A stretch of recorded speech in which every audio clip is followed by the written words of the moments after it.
No, thanks for coming here, guys. Bro, man, Exalted One, you're in Iowa, so I know you got a little bit of a time difference, but it's the Full Moon podcast. We've got another full moon going on. They call it the Buck Moon. Just very quickly, has anybody had any kind of, strange occurrences this week, or do they feel that the kind of full moon has played a role in their kind of life? I know we talked about the whole, Mercury and retrograde on a previous eclipse chat. as well.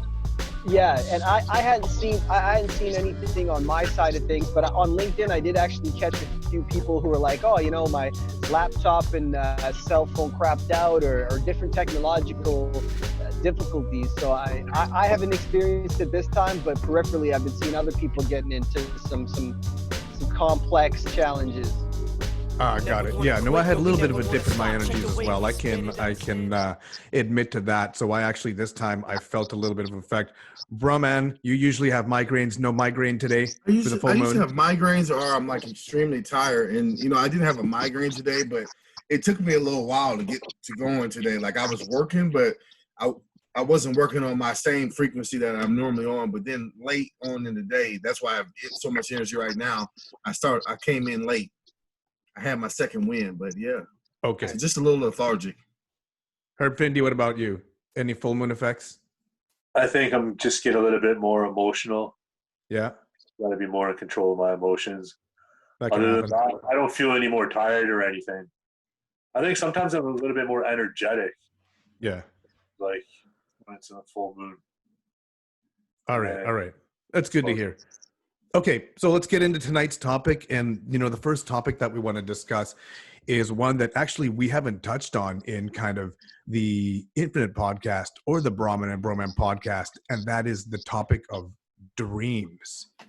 There's such a diverse topic. We've all had interesting dreams, and, there's something spiritual about dreams because, while we're awake, we're collecting information from our five senses, and that's creating our reality based on what's around us. But when we're sleeping, the five senses are off. So these dreams are either coming from our memory, or they're coming from a different spiritual source, or maybe even a spiritual dimension. But, since we've got you on the podcast for the first time, Brahman, dreams and spirituality. What's your take on dreams?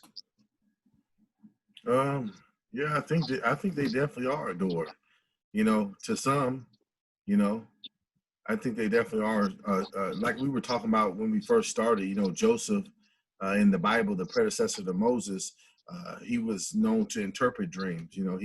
He had dreams when he was young of himself exalted to a very high position that was above any of his brothers, which represent different tribes. He was going to be exalted above them, and then are you familiar? Are any of you guys familiar with Joseph's story? Not really. I Okay. didn't really read the Bible. I just went for mainstream stuff about the Bible. That's all I know. Okay, Joseph's brothers, they turn on him. They're jealous of him because he has these dreams, and he tells his dad, "Hey, I had this dream. I had this coat on," and they're like, "You." And then they get jealous. They say, "You think Joseph is better than us?" So one day they go out to do something for their dad, and then they put him in a well. He gets stuck in the well, and then they trade him. He ends up in Egypt, and he ends up exalted in Egypt, and then the Pharaoh's wife lies on him, and then he has to go to prison. And when he's in prison, they got so many days to go to death. When he's in prison, he's interpreting people's dreams.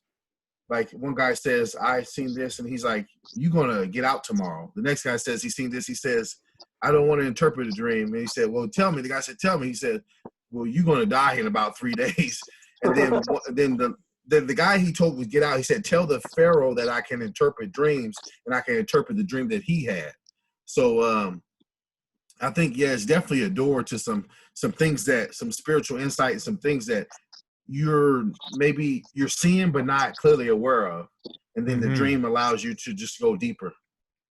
I get it. So just kind of what I take from that is dreams are messages, and Joseph had the special ability that he was able to interpret other people's dreams. Dreamcatcher, you wrote a book on dreams. Is that true? Are dreams messages? What's your take on things? Yeah, that's yeah. So thanks, thanks for the plug. I'll do a shameless plug right here since I knew we were getting on dreams right there. Me, my dreams, and I wrote it out in 2011. It's interesting. Brahman mentions Joseph because my name's Daniel Joseph. You know, named after Daniel in the Lion's Den, and then Joseph and the Technicolor Dreamcoat, and both were dream catchers. And my hip hop alias kind of it kind of evolved in from being dangerous to being the dream catcher. And so yeah, Joseph was used by pharaohs to predict war, famine, disease, and also Daniel was actually a dream interpreter as well. And so I always thought it was very special that my name is Daniel Joseph, and I'm big on dreams and how they're interlocked with reality, and more than I guess the more recent present would be someone like Nostradamus, who would go under hypnosis as well as just conscious and be able to really utilize dreams in order to predict the future and have premonitions. And then Edgar Cayce, even more recently in I think it was in the 1900s, he was utilizing hypnosis to then basically get into a dream state and be able to accurately predict events throughout history. And I think dreams are what my studies of dreams had always been, that dreams were really three things. So part of it is your memories of different things that have happened. Part of it is your imagination, because of course we have this vivid imagination of creating worlds and things we've never seen before, or people we've never seen before, but yet we're able to manifest that. And then that third part is, I think, what Brahman's talking about is it's this infinite gateway where we can tie in being able to predict futures. Deja vu, I think, is one of the easiest ways to kind of talk about dreams and their ability to forecast the future. And it's one thing that I think we should really tap into more from a scientific point of view, because if we can really start to tap into it, and that's what the book was about, is we can really start to anticipate things more if we can get to know ourselves, our thoughts, and our dreams more. I agree. No, great insight there. And so Herbfinity, dreams. What's your take on it? Well, I haven't done much studying or reading about dreams at all, so I'm kind of like, don't got too much to say about it. But I did start watching this show on Netflix called When They See Us. If anybody's familiar about that show, it's about the Central Park Five. I got accused wrongly. So, okay, you guys know. There was something about, they were on Oprah after the show. That was like the 6th episode on the Netflix series. And they were talking about when they were in jail, they couldn't wait till they dreamed, because prison was so bad that the way they were treated by the inmates was like, you raped that girl when they didn't, so they treated them like crap. One of them got it really bad. He almost died a couple of times, right? Poor Wise. The fact that they couldn't wait to dream, because when they dreamed, they went back to that blissful life they had. They went back to that place they once knew that they thought they weren't going to get. And I think dreams then, to me, is that it's another world. Like, you literally can't have the dream world without the real world. They're hand in hand. Maybe you won't dream at times. If you smoke a lot of weed every day, you won't really dream. I've noticed when I stop smoking weed, I dream quite a bit, and they're very vivid dreams, and I can have lucid dreams as well, which lucid dreams are the best. But to me, I think dreams is like another world. It literally is just as real as this world. I've had dreams where they're so real, I couldn't even tell the difference. When I woke up, I'm like, that was just a dream? Like, what the hell? Like, it was like, there was nothing like supernatural about it. There was nothing special I could do. It was like literally just everyday living. And I think it's really important to not to just take dreams as, oh, they're just nothing, we just dream.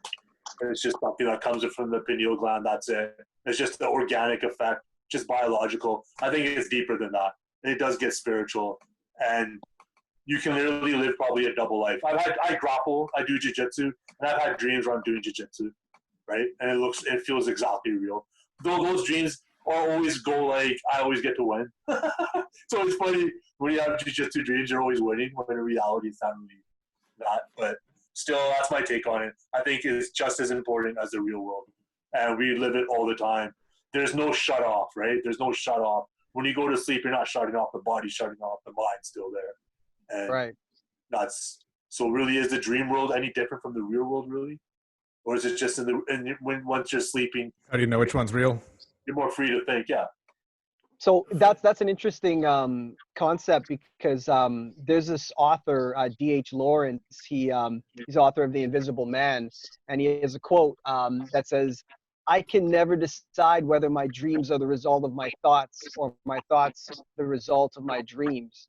I think it kind of illustrates kind of to Herb's point that dreams and reality are intertwined and sometimes can affect each other. Mm-hmm. Mm-hmm. Like inception. So Yeah. first of all, Vinny, welcome to the podcast. Vinny Singh. We're talking about dreams right now. Your take on dreams, Vinny? I think when you're dreaming, you go to like a different plane, like a different, how do I put it? Like a different Dimension. reality. Different dimension, but it's real if you can wake up and remember it. And you have a kind of deja vu feeling, like, oh, I've done this before. Does that dimension only exist while we're alive? When we die, is this dimension still available to us? Do we live on in this dimension, or is it just dreams are just something that a living human being can have? You just tap into it when we're dreaming. Just tap into it when we're dreaming. Okay. Herb said something interesting, and he, with that Central Park 5, and he was talking about Corey Wise, and he would, he was dreaming, he would go to sleep to escape, and when they were showing the replays of what he was thinking about, it was his previous memories that he had where he enjoyed himself as a child. So and I remember that too, because when he realized he was dreaming, he was like, "I'm dreaming! Oh my God!" He was so happy because he was tortured so bad in prison that the dream world was way more important than the real world at that time. Yeah. He couldn't wait for it. So here's a question: when we have these dreams, who's producing the dream? Who's writing this out? Is it our subconscious mind? Is it a divine dimension? Angels? Gods? Random? Are we all a part of a joint reality where everyone's experiencing the same thing in the same time? That's an interesting question. But the dream question, what was that quote that you just had? You just said a quote from The Invisible Man. D.H. Lawrence, author of The Invisible Man. And what was the quote? Could you repeat? Yeah, so basically he's saying, I can't tell whether my dreams. It's from the book, so that's where I pulled it up from. So I'll give it to you verbatim, since you kind of we're curious on it. And I actually haven't read The Invisible Man, so I know it's more of just he was the author who wrote The Invisible Man, and then talks about dreams, and he's basically saying, I can't tell whether my thoughts are creating the dream or whether my dreams are creating the thoughts. The exact quote is, "I can never decide whether my dreams are the result of my thoughts or my thoughts the result of my dreams." Definitely. And I had a thought before we started this podcast about that, because you ever had a problem? I know everybody in this room has experienced. You had a problem and you go to sleep and your dream is an answer to the problem, or you wake up with the answer. And then on the other hand, that quote completely makes sense, as well as for artists who will go to sleep and see that piece of art that they've been waiting to paint. A musician will go to sleep and hear that song that he could never really get it out. Right. It's like almost on a different dimension, as if someone had just handed it to him. Yes. He's trying to get the song out. So, I mean, we see this all through history. Inventors have said this. Oh, I couldn't break the code, but then finally I went to sleep and all this stuff was almost like it was channeled to me. And it's because when we're dreaming, we're not using our mind. And I always said that infinite level, the infinite dimension, is where you're no longer operating on the level of the mind anymore. It's just pure performance. So when you're sleeping, you're not using your mind. You're on the infinite level. So you have access to all of your spiritual power, all of your spiritual energy, and you will wake up with that answer. So that's what I would say about that, bro, man. You can you can prime your mind to remember your dreams more, and you can prime your mind to solve the riddle that you have before you, the dilemma, the challenge, the piece of art with the missing stroke, whatever it is that you're really looking to kind of roadblock through. When you go to sleep with it kind of on your mind, you can work through problems, and that would be the interesting thing to do, is to really challenge. Could you imagine going to sleep into a dream and being able to like learn a language, or being able to continue to invent? And I think to kind of go back to your question, Raj, when it comes to like thinking about where does it come from, I kind of look at it as like the ether. It's this pool of consciousness, and everyone's dreams are kind of in this syncopated rhythm of everyone's imagination, everyone's memories that has ever been throughout the history of existence. And The cosmic mind. the cosmic mind, it's there to kind of tap into. You pull bits from it. That's why people sometimes have similar dreams, or people have the similar invention. You'll have two people on different sides of the globe who will create the same invention or the same piece of music Or you think without of even someone and they knowing. call you. Absolutely. That's happened to me many times. Absolutely. Me as well. I think everyone's had deja vu, and I think that's something that shows you like whether you had it in a dream or whether you were conscious and daydreaming, and Mm-hmm. having a moment where you're like, I've been here before, I've seen this before. I had a song called Deja Vu that I wrote years ago, and it talks about exactly that. I say deja vu. I had this dream. I went to a friend's house that I hadn't seen, but somehow I just knew that it was his. I had a feeling it was where he lived. Reality. A week after the dream, I went to the friend's house that I hadn't seen, except now it had been a place that I had been, the exact same house as the dream. I think about someone, the phone rings, and guess who that other line brings? The very same someone I was thinking of. This is as real as love, and not just because. Excellent. Excellent. There you go. A little musical interlude right there. We're definitely going to have to chop that up and put a funky beat to that and post that to Instagram to post to get that going there. But just to kind of like cap that up, I guess in my opinion, dreams are proof that we are a spirit that can experience anything, whether that's within us or whether it's the outside world. That we don't even need to experience the outside world. We don't need a body. We don't need the five senses. We can go within our mind and experience this with our spirit. But after we dream, and we're kind of switching gears here, we get to this point sometimes in the night where we're no longer dreaming and it's just pitch black. And we can even be aware of this. It's just darkness. Sometimes you get a good rest during this time, and sometimes you can kind of get a rough duration of how long you've been in that state. But that's a state where you're not dreaming and you're kind of almost, some people said that it simulates what it's like to die. So my question is, we're moving into a new topic now, and that topic is actually death. So what happens when you do leave this planet? Do you remain in the dream world? Are you stuck in that kind of pitch black, or do you have your own ideas? Exalted One, we'll start with you. Tell us how it goes. I don't know, man. I don't know. That's the great mystery question. We might want to start with somebody else. Let's give a Herb a shot right there. Well, you can instantly just say, well, when you die, you don't really die. You kind of just, you fall unconscious. Then the body dies. You have a physical, clinical death. But you probably just wake back up in another body. You don't even know anything about it. You're just go on living. I think you only know life. Death is what happens to the body. I think if consciousness, what I think we really are is consciousness, the soul, spirit, I think that is like almost infinity. That's almost eternal. It always has been around, kind of like energy when they describe God or energy. Always is, always has been, can't be created, can't be destroyed. So I think there really is no such thing as death except for the death of the physical body. I mean, nature itself has to have a cycle of life and death, it seems, to keep its balance.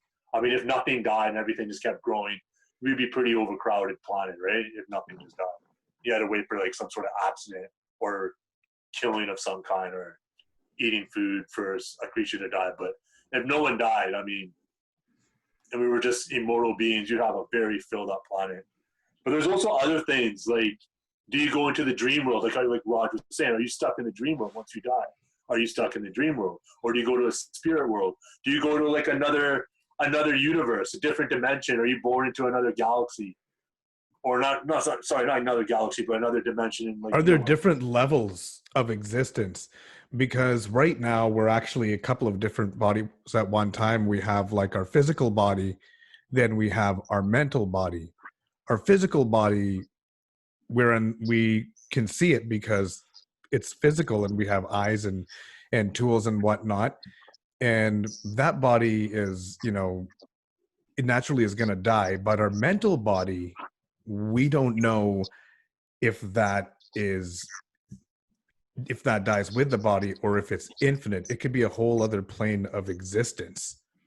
So do you guys believe that there's other dimensions of life after the body is gone?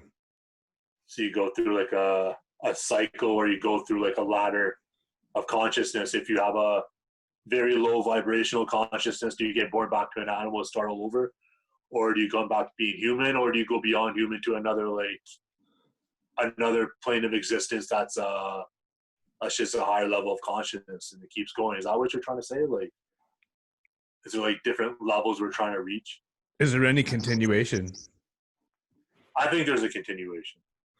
I think there's a continuation. Science says there's not. I think there is. I mean, why would this come about to begin with if there wasn't a continuation? I don't know. Vinny Singh, what do you think? I think there is some continuation, because you think about it, because we're all energy. So energy has to go somewhere. So I think there is a continuation. I think we go onto a new plane, next level. Dreamcatcher? I mean, this is, like Broma was saying, like this is, I think, the age-old question. And this is the mystery of existence, is death is certain, but I think what isn't always certain is life. Are we really living? I think death makes us appreciate, or it should appreciate, life more, because from what we know, this is the only life we have, this life. There could be many different lives and different planes of existence, as Vinny's saying. I think if you look at it, tying it back into the dreams, when you die in a dream, you typically don't die.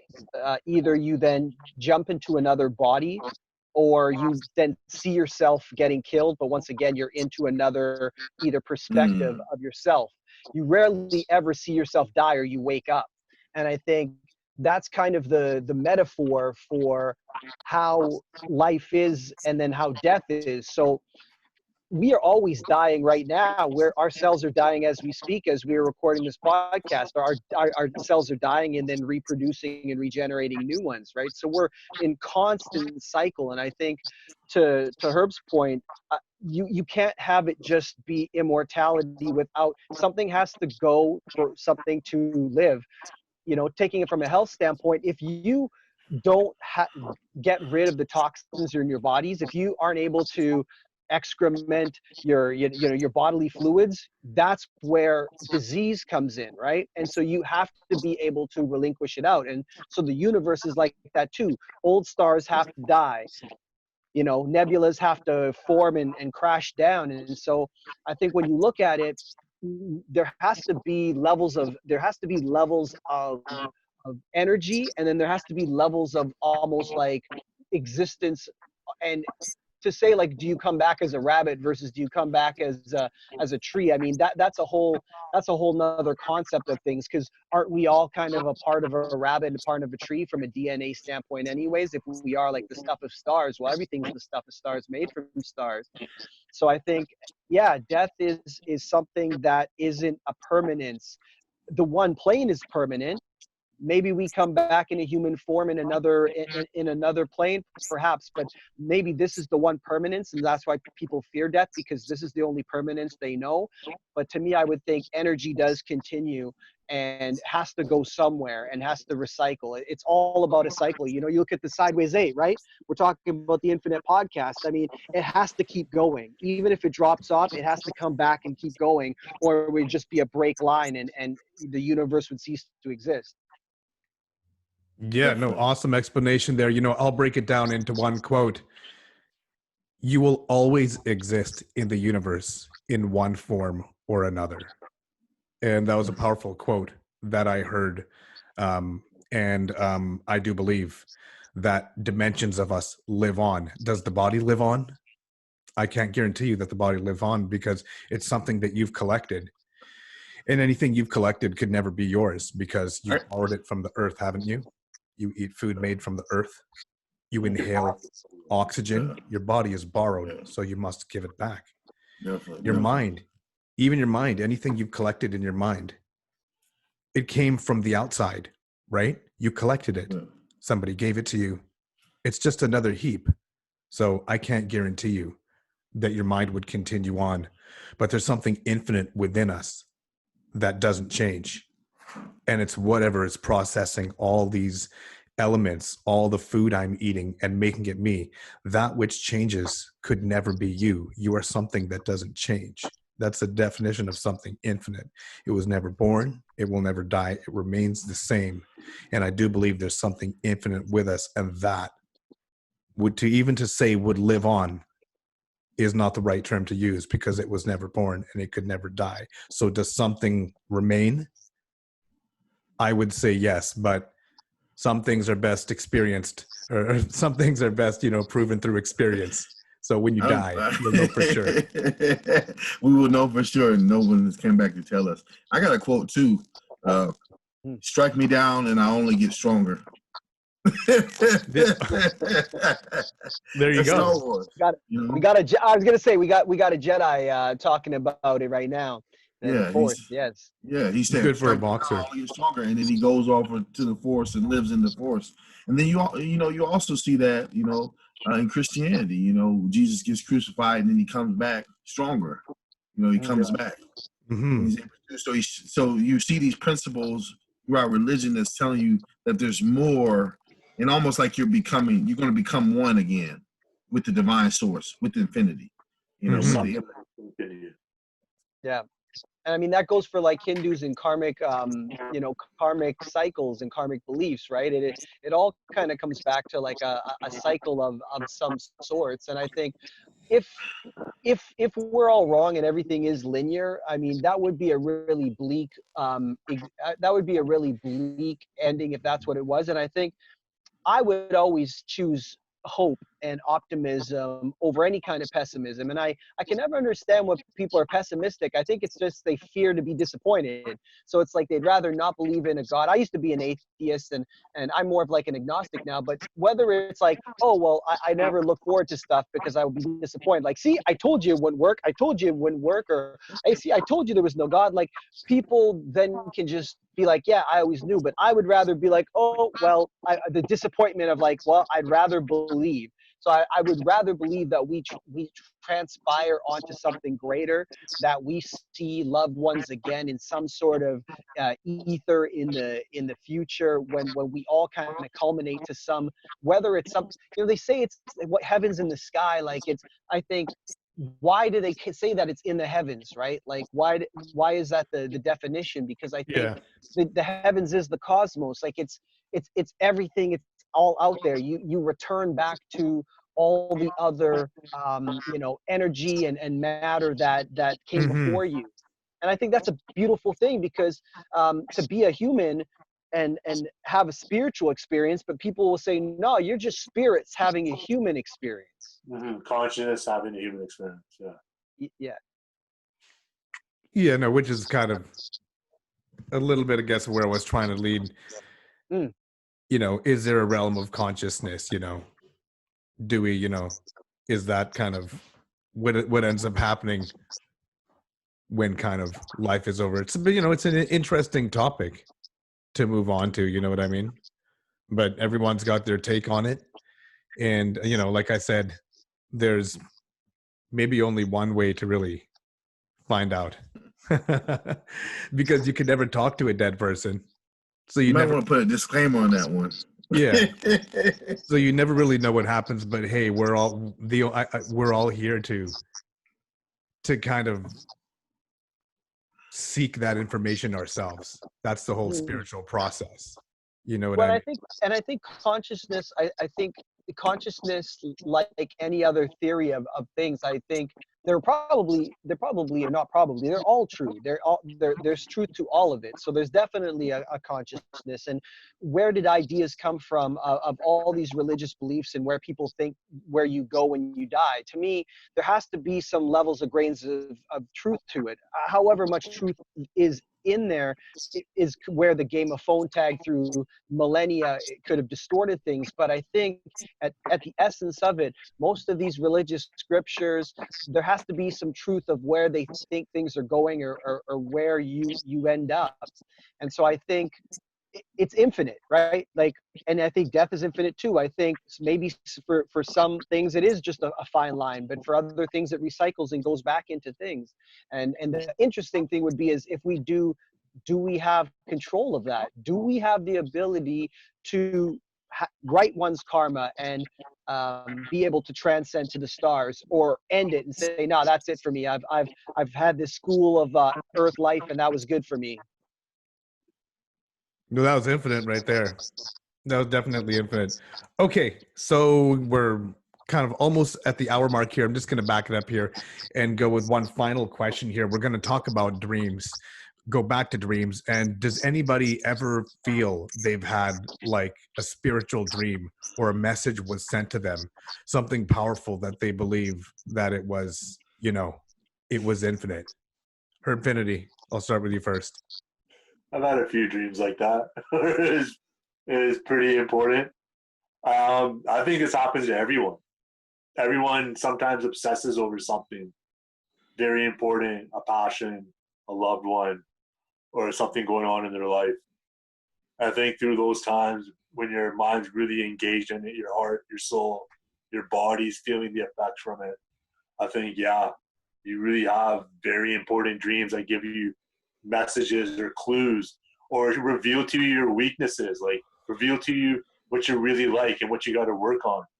And I've had dreams where like I literally thought I was gonna meet God. Like one time I literally thought I was gonna meet God. It was funny. Dan was in the dream, and like for some reason I was all like riled up to go confront God about something. And Dan was like, "No, don't go, don't go." I was like, "Get away from me, man. I'm going to confront God right now." Don't get on God's bad side, Herb. But I think, yeah, when someone's going through like something they're obsessing about, or they're very passionate about, or something really important goes on in their lives. Imagine some of the soldiers throughout all those ancient times where they're on standoffs or they're waiting for the other guys to see what they're going to do, and they're waiting for maybe days or even weeks before someone makes a move. Imagine the dreams they're having if they're even going to sleep. I mean, they'll be so important, like probably the most divine like type of dreams they can possibly have. And I think depending on the scenarios, the more divine it will become. I mean, I think if someone's also studying spirituality or studying like consciousness or even studying science, studying as much religion as he can, when he's finally gonna have that all come together, I think his dream will be very enlightening, and he's gonna have a very, very vivid realizations. It's gonna be very important to him. It just seems like that. You know, if you're kind of just watching TV, just eating nachos all day and just going to work, coming home, not really doing anything, just indulging all the material things, not really reading anything important, or just just completely, big screen TVs, fat cars, hot chicks, that's it. I think your dreams are going to be kind of lame in a way. Unless depending on what you're doing in life. Maybe you're doing some wrong thing, you're having heated arguments with people maybe you cared about. But if you're just kind of living kind of, closed off, not woke, as they say, not awake, your dreams aren't going to be as, I think, aren't going to be as very important as some other people. That's my Awesome. take on it. Awesome. Vinny Singh, any experiences with your dreams? Any spiritual things going on there? I don't know about spiritual, but you have those dreams where you get like that aha epiphany kind of, like where you're trying to figure something out and it hadn't come to you when you're asleep and it comes to you. More than that's it. Not more so religious. I feel sometimes I find that when I'm sleeping and I wake up and I'm like, when I was Give stuck that on aha something, moment. the idea comes to me and I'm like, all right, I know what to do. Awesome. Brahman, Exalted One, final thoughts on dreams, spirituality? I thought it was something interesting that Herb said when he's saying the things that you're taking in. And that's one thing that I was mentioning earlier. It's like, if you're just watching, like he was saying, if you're just watching TV, your dreams are going to answer that question. It's going to give you access to that door. But if you're reading religious texts and you're studying and you're kind of bettering yourself, you're going to knock on a different door and you open that dimension. There's going to be some other people there. I don't know if this was a dream or a vision I had, but it was like an old man sitting on the top of a world. Like he was almost like laying on it like it was his couch or something. And you could tell he was really happy. He was smiling, but you could tell almost like he had been in pain for a while. And, for some reason I just felt after having that dream or that vision, it's like, that's what it's like to obtain knowledge, the knowledge that you seek. Like, you're going to be happy because you finally figured everything out and unlocked it, but the pain that you have to go through from seeking it. So. Awesome. Dreamcatcher, your final thoughts on dreams, spirituality, death even? Yeah, I want to echo on Brahman's kind of thoughts on her, because I think that's so true. If your perspective is limited, then your dreams will be limited. The wider your horizon, the wider your dream realm becomes. And so, Tony Robbins will always say, the better questions you ask, the better answers you're going to get. So the more infinite questions you can ask, the more infinite answers you're going to get to come in. And if I could quickly, so you have these dreams where it's like, you see vampires that night and you have a dream about vampires. I've had crazy dreams, in the book about like being with Optimus Prime and trying to gain his approval as a transformer. And in the dream, I'm a transformer. But two powerful dreams I had that I'll share with you guys. So one was in the dream, I'm very off balance. I'm living in extremes. I'm my anger and my actions in the dreams. And someone comes and takes a metal staff and brands me, and they brand me with the yin and yang symbol. And after they did that, I then was like shocked with like the equilibrium of like balance. And in the dream, then my life came to such a nice tranquil bliss. And I woke up out of that dream knowing that I needed to get that tattoo. And days later, I went and I got that tattoo because it was a metaphor to me that I need to live my life in more of an equilibrium, a balance. That yes, there is the light, there is the darkness. You need to be able to accept both sides of it, because once again, it is a balance of cause and effect. And then quickly, the other dream, which was a powerful one, which ties into the earlier discussion we were having about premonitions. So it was September 10th, 2001. And I was working for Coca-Cola at the time and working with Herb at North Star. And in the dream, I was putting garbage into a trash compactor.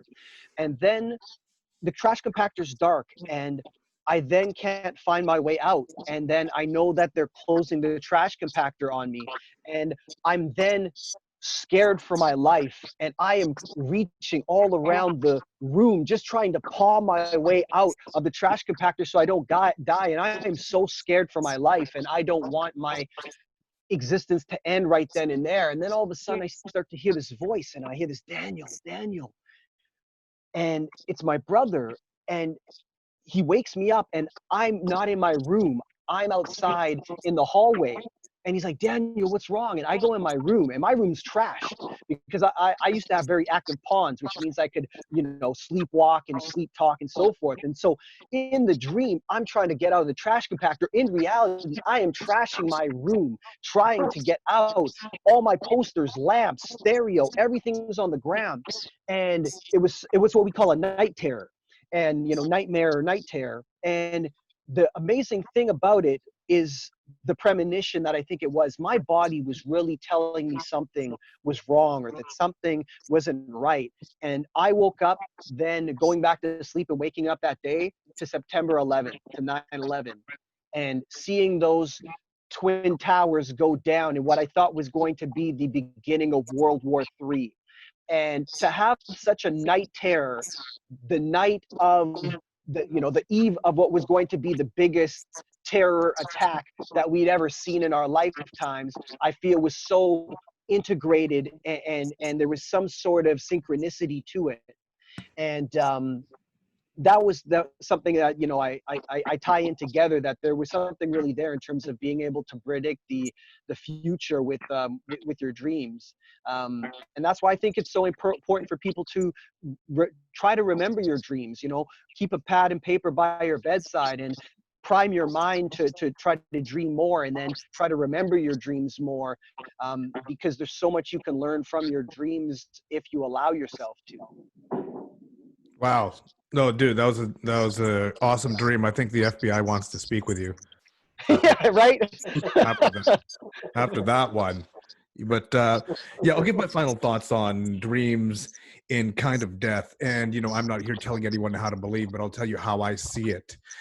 This is how I see it. I see the cosmic mind, or the infinite dimension. The dimension that we're all connected to. Call it God, call it whatever you want. Picture that as a giant cloud at the very top. Call it cosmic mind.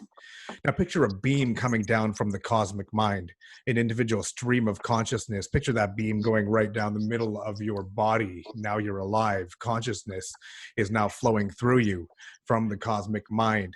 Anything you experience can go back up to the cosmic mind. Anything anyone else experienced can go back up to the cosmic mind. All information mixes and is available to everyone if you're receptive to it. That's consciousness.